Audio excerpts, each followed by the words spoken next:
You're watching a terrible movie, 2 hours in, completely bored. But you stay because you already paid for the ticket.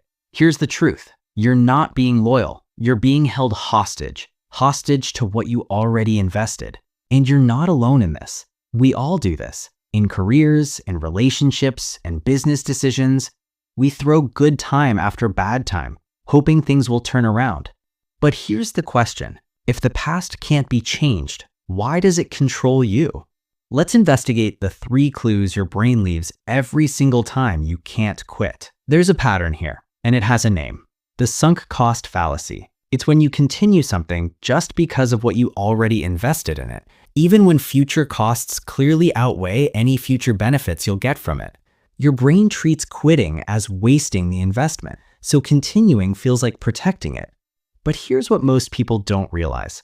That investment is already gone forever. Think about it. You finish boring books because you bought them already. You stay in dead-end jobs because you've given them 5 years. You repair broken relationships because you've invested so much emotional energy into them. The receipt of your past wraps around you like chains you can't see.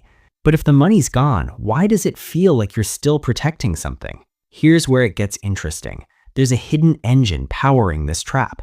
It's called loss aversion, and it's running your decisions behind the scenes.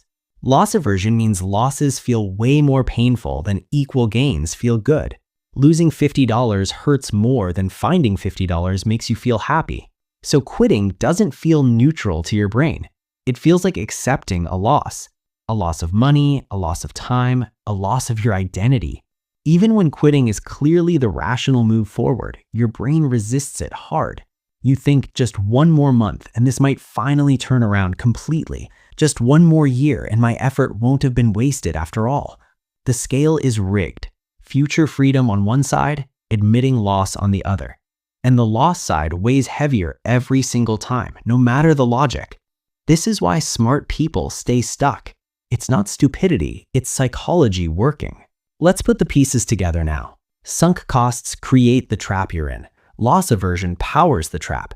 Together, they push you to double down even more. You escalate, you invest more, you convince yourself it'll eventually pay off somehow. But here's what actually happens. You're not saving the past. Nobody can do that.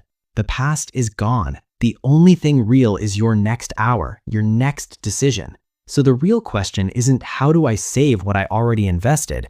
The real question is this the best use of my next hour? Is this the best use of my next dollar, my next year of life? Because emotional decisions feel urgent, but systematic decisions create freedom from those emotions. Here's a tool. Pre-commit an exit rule before you even start something new.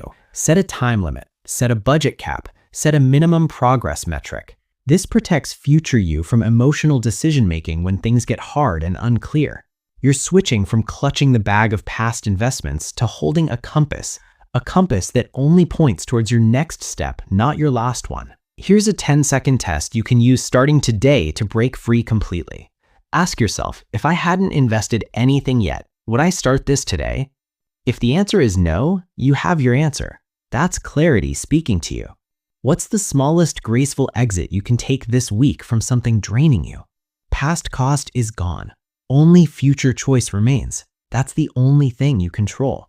Quitting isn't failure. Sometimes quitting is just clarity finally showing up in your life. The quicksand only holds you if you keep holding on to the bag of past.